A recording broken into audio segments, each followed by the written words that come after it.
صلوا علی الحبیب صلی اللہ علی محمد صلی اللہ علیہ وسلم۔ اللہ کی راہ میں مال خرچ کرنا یہ تو ایک ایسا عمل ہے کہ جو اللہ کی راہ میں مال خرچ کرتا ہے اس پر قسم کھائی جا سکتی ہے کہ اللہ کی راہ میں مال خرچ کرنے والے کا مال کم ہوتا نہیں بلکہ بڑھتا رہتا ہے۔ پیسہ، 2 پیسہ، روپیہ، 2 روپیہ، لاکھ، 2 لاکھ، کروڑ، 2 کروڑ، ارب، 2 ارب، جتنا بھی اللہ نے توفیق دی اپنی دعوت اسلامی پر خرچ کرے۔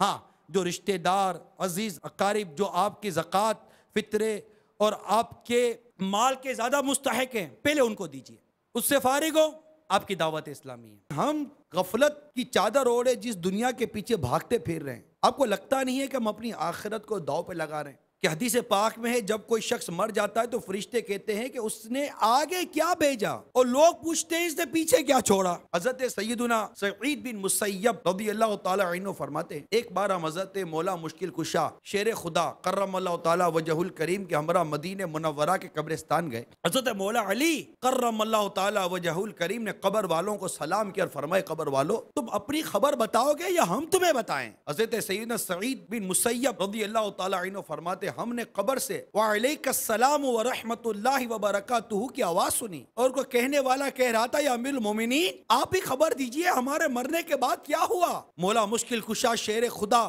کرم اللہ تعالی وجہ الکریم نے فرمایا سن لو، تمہارے مال تقسیم ہو گئے، تمہاری بیویوں نے دوسرے نکاح کر لیے، تمہاری اولاد یتیموں میں شامل ہو گئی، جس مکان کو تم نے بہت مضبوط بنایا تھا اس میں تمہارے دشمن آباد ہو گئے، اب تم اپنا حال سناؤ۔ یہ سن کر ایک قبر سے آواز آنے لگی یا امیر المومنین ہمارے کفن تار تار ہو گئے، ہمارے بال جھڑ کر منتشر ہو گئے، ہماری کھالیں ٹکڑے ٹکڑے ہو گئی، ہماری آنکھیں بہہ کر رخساروں پر آ گئی اور ہمارے نتنوں سے پیپ بہ رہی ہے، اور ہم نے جو کچھ آگے بھیجا یعنی جیسے عمل کیے اسی کو پایا، جو کچھ پیچھے چھوڑا اس میں نقصان ہوا۔ موت کی اس معاملے پر غور کیجئے جو عین قریب جس سے ہمارا واسطہ پڑنا ہے، سب کچھ چھوڑ کر چلے جانا۔ آخر کیا وجہ ہے کہ موت کا یقین ہونے کے باوجود ہم موت کی تیاری نہیں کر رہے؟ عبادت میں اتنی سستی کیوں ہے؟ آخر اللہ تبارک و تعالیٰ کے اس قدر احسانات ہم پر، اس کی شکر گزاری میں اتنی کمی کیوں ہے؟ آخر با تقاضۂ بشریت اگر گناہ سرزد ہو جائے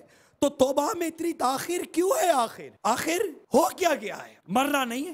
ہمیں تو موت کا تذکرہ بھی جھنجھوڑتا نہیں ہے۔ بڑی عجیب کیفیت ہے۔ سرکار صلی اللہ تعالی علیہ وسلم کو فرماتے سنا گیا جو شخص علم دین یعنی علم کی طلب میں گھر سے نکلتا ہے فرشتے اس کے اس عمل سے خوش ہو کر اس کے لیے اپنے پر بچھا دیتے ہیں۔ اب اس طرف توجہ کتنی، اتنے فضائل علم دین سیکھنے کے اور نہ سیکھنے کے نقصانات دیکھیے۔ آج ہم بازار میں بیٹھے ہیں تو ہمیں اپنے کاروبار اپنی نوکری کے حرام و حلال کی تمیز نہیں ہے، شادی ہو گئی نکاح کے متعلق علم نہیں ہے، طلاق کے بارے میں علم نہیں ہے، غیبت، چگلی، وعدہ خلافی، دھوکہ، جھوٹ، فریب کس کو کہتے ہیں، کیا ہے پتہ ہی نہیں، چگلی پتہ ہی نہیں، خاموشی کیسی عبادت ہے، خاموش رہنا کتنی عبادت ہے، کس طرح عبادت ہے پتہ ہی نہیں ہے، نظریں جھکانا یہ کتنی اہمیت کا حامل ہے پتہ ہی نہیں ہے، سنتوں پر عمل کرنے کے کتنے فوائد ہیں، اس کے کتنے فضائل ہیں، امامہ کے کتنے فضائل ہیں، داڑھی شریف کے کتنے فضائل ہیں، امامہ نہ پہننے کے حوالے سے کیا کیا ارشادات ملتے ہیں، داڑھی منڈانے کے حوالے سے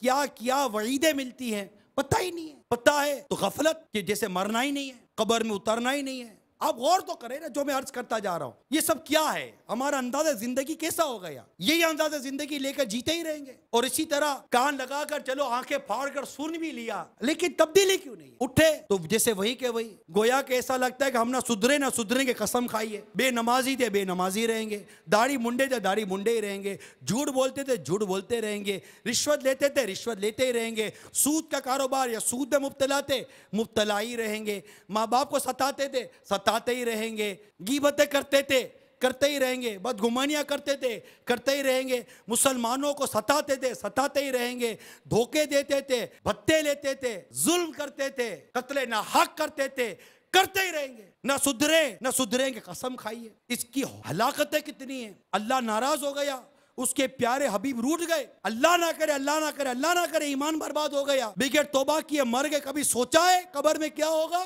قیامت کے دن کیا ہوگا، اللہ ناراض ہوا قبر میں آگ لگ گئی کیا ہوگا، کون بچانے آئے گا؟ دولت جو یا ظلم سے کمائی، وہ عزت و شہرت جو اللہ کی نافرمانی سے حاصل کی، وہ خوف و دہشت جس سے مسلمانوں کو ڈرایا دھمکایا، کیا کام آئے گا؟ یار کبھی سوچا ہے؟ اے مسلمانوں میں تمہیں ڈرا رہا ہوں، واللہ میں تمہیں ڈرا رہا ہوں، تمہیں ڈرا رہا، ڈرے بھی تو صحیح، ڈرتے ہی تو نہیں ہے، ہم تو ڈرانے میں لگے ہوئے ہیں، ڈرتے کب ہیں؟ ارے جو خدا سے ڈرتا ہو کبھی کسی کو ڈراتا ہے کیا؟ اور بنیادی وجہ جو ہے نا وہ ہے ہماری جہالت، علم دین نہیں ہے، قرآن درست پڑھ نہیں سکتے، قرآن کو درست سمجھ نہیں سکتے، علماء اہل سنت کی صحبت نہیں ہے، نیک متقی اور پارسا اور عاشقان رسول کی صحبت نہیں ہے، غفلت بری صحبتیں، گھومنے پھرنے والی صحبتیں، ناچنے گانے والی صحبتیں، فلمیں ڈرامے والی صحبتیں۔ ارے یہ انداز زندگی جی کر ہم جی کر بھی کتنا جی لیں گے، ایک دن مرنا ہے، آخر موت ہے، کر لے جو کرنا ہے، آخر موت ہے، بس مرنا ہے، مرنا ہے، مرنا ہے، مرنا ہے، اس مرنے کی تیاری کرو۔ صلو علی الحبیب صلی اللہ علی محمد صلی اللہ علیہ وسلم۔